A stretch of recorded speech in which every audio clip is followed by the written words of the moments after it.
السلام عليكم ورحمة الله. الحمد لله رب العالمين، والصلاة والسلام على أشرف المرسلين وعلى آله وصحبه وسلم. ألا إن أولياء الله لا خوف عليهم ولا هم يحزنون. അറിയുക, അള്ളാഹുവിൻ്റെ ഔലിയാക്കൾക്ക് അവർക്ക് പേടിയോ ദുഃഖമോ ഇല്ല. അവർ അള്ളാഹുവിനെ തഖ്വ ചെയ്ത് ജീവിക്കുന്നവർ ആയിരിക്കും. അള്ളാഹുവിൻ്റെ ഔലിയാക്കളുടെ മനസ്സിൽ അള്ളാഹ് എന്നുള്ള ചിന്തയാണുള്ളത്.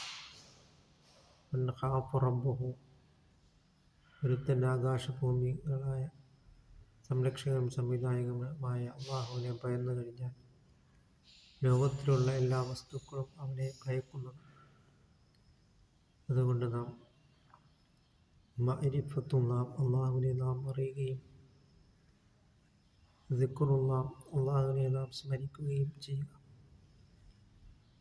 അങ്ങനെ നാം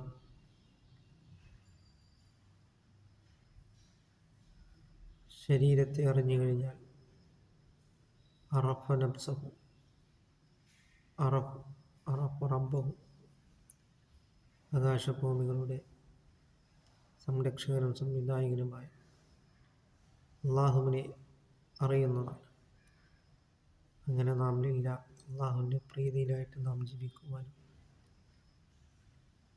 തഖ്വൽ ഇലാഹി മദാറു കുല്ലി സആദത്തി, അള്ളാഹുവിനെ സൂക്ഷിച്ച് ജീവിക്കുക എന്നുള്ളത് എല്ലാ വിജയത്തിൻ്റെയും അടിസ്ഥാനമാണ് എന്നാണ് മഹാനായ സൈനുദ്ദീൻ മഖ്ദൂം റളിയല്ലാഹു തആല എന്ന് പറഞ്ഞിട്ടുള്ളത്.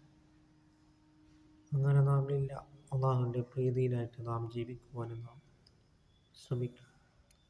അല്ലാഹു തആല നമുക്ക് നാഫിയായ ഇൽമിനെ അല്ലാഹു തആല പ്രദാനം ചെയ്യുമാറാകട്ടെ.